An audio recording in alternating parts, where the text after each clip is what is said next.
Look, I'll be straight with you about what happened because honestly, I'm still processing how everything went so wrong. I'm Christina. I'm 26, and I thought I had this whole dating thing figured out until it completely exploded in my face. And the worst part? I'm still not convinced any of it was actually my fault. Let me take you back. I'd spent most of my early 20s figuring out what I wanted. I wasn't chasing fairy tales or playing victim to bad boys. I was practical. I learned that not every guy deserved my full self. So I made a rule for myself. No more giving the best parts of me to people who didn't earn it. And then I met Eli. He wasn't the flashiest guy in the room, but there was something steady about him. Thoughtful. Kind. He wasn't pushy or trying to impress me with flashy gestures. Just real. We met through a friend, started talking casually, and before I knew it, we were seeing each other every weekend. The conversations were easy. He made me feel safe in a way that was unfamiliar but welcome. I remember thinking, he's the kind of man you build something with. But here's the thing. I wasn't ready to give him all of me, not yet. I thought that if I held back, if I made him wait, he'd value me more. I mean, that's what we're taught, right? That men don't appreciate what comes easy. That if you're the serious one, you don't rush.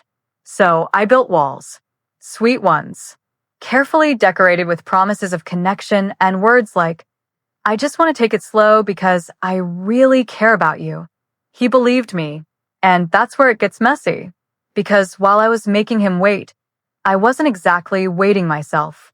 There were others. Not relationships, nothing serious. Just connections, comfortable, convenient, and, honestly, fulfilling in ways Eli hadn't yet reached. I justified it by telling myself we weren't exclusive. I was still getting to know him, still testing if he was really the one I could open up to completely. But deep down, I knew I was compartmentalizing. Eli was the one I'd kept in a clean little box labeled potential future. I was saving him for something real. So, I figured if I kept him away from the messiness, the physical stuff, the complicated parts of me, he'd see me as different. As someone worth committing to. What I didn't consider was that maybe, just maybe, he wasn't asking for a fantasy. Maybe he just wanted honesty. Fast forward 3 months, and everything seemed to be falling into place. He was more consistent than any man I'd known, texting me every morning, planning thoughtful dates, telling me things like, I like how different you are from the others. And each time he said that, I felt a pang of guilt, because he didn't know. He didn't know that while he was waiting patiently for some kind of milestone moment, I was still slipping back into old comforts when he wasn't around. It wasn't malicious. I wasn't trying to be cruel. I was trying to protect something I hadn't figured out how to hold yet. It felt like I was building a future while keeping one foot in my past. And then came the night it all fell apart. We were at his place. We'd made dinner together, something simple but sweet. He opened a bottle of wine, and we curled up on the couch like some picture-perfect couple from a rom-com. We started talking, really talking about life, about what we wanted long-term. He was opening up to me in a way that felt sacred. I should have just smiled and nodded. I should have kept playing the role of the good girl he thought I was. But I didn't.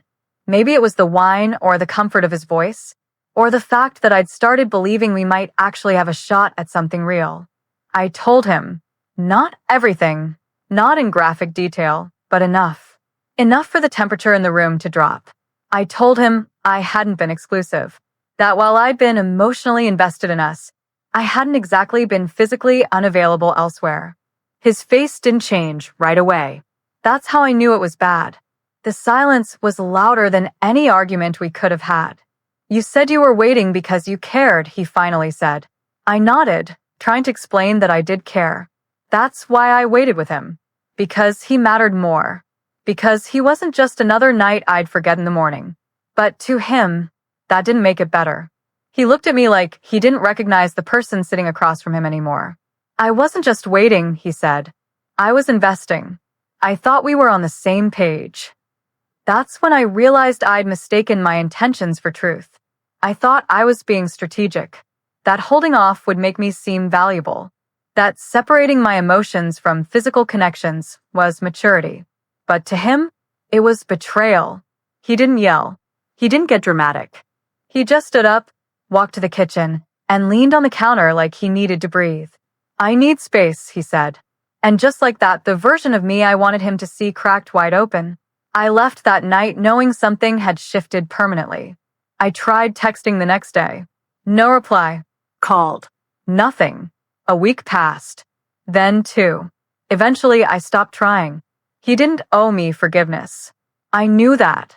Now it's been 7 months. I haven't seen him since.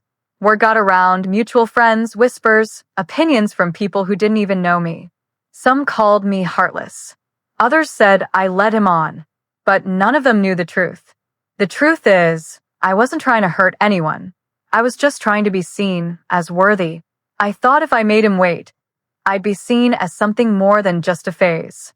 But all I did was show him that I wasn't ready for the kind of love he was offering. And now I'm alone.